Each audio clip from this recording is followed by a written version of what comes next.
Nakon istočne obale Istre i Koromačna stigli smo na zapadnu obalu Istre u malo mjesto Juricani sa svega 100-tinjak stanovnika nedaleko od Umaga. Mještani Juricana ponose se sa svojim boćarskim klubom.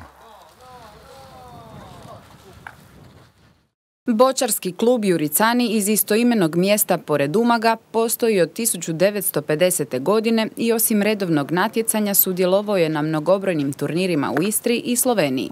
Klub je prošle godine bio prvak 3. županijske lige Sjever, a trenutačno je na drugom mjestu 2. županijske lige, s ambicijama da zauzme sam vrh. Za naše mjesto boćanje znači skoro pa sve. To je ljubav prema boćanju, prema malom selom Juricanima. Bavimo se aktivno od 1983. što klub postoji od 50. godina. Trenutno smo u drugu županijsku ligu Sjever, što se borimo za prvo mjesto, za ući u prvu ligu. Trenutno klub vodi 12 članova, od kojih najmlađi 25 godina, a najstariji 75 godina. To je ljubav, čim imamo vremena, odmah se tu trenira. Za boćare Juricana mnogo znači da se 2017. godine u matični klub vratio Božo Šorgo, državni prvak u preciznom izbijanju koji je prošle godine bio 3. na županijskom prvenstvu u parovima i 2. u krugovima.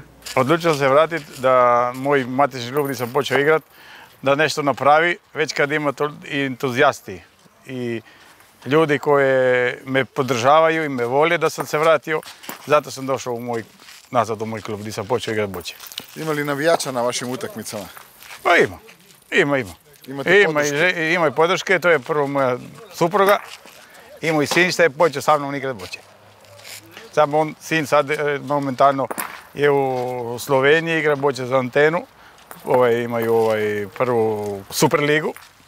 I sad ove godine ne znam šta će misliti, da će se vratiti ovdje, drago nam bilo da dođe s nama tu da pokušamo nešto više napraviti.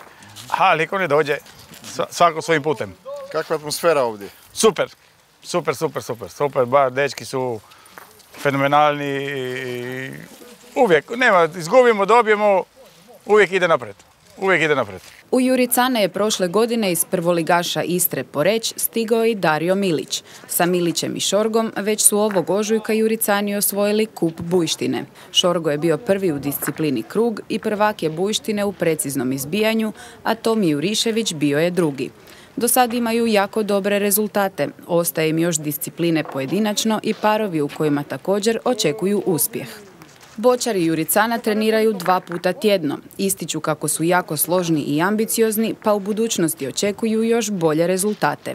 Svoje uspjehe boćari Juricana posvećuju svom utemeljitelju, u studenom preminulom Gracijanu Alesiju, koji je bio alfa i omega kluba i koji je u njemu ostavio dubok trag. Bilo bi to sve za danas u ovoj 3. emisiji Sport u Istarskoj županiji. Gledajte nas opet za mjesec dana, 4. nedjelje u travnju. Srdačan pozdrav i ugodan ostatak dana.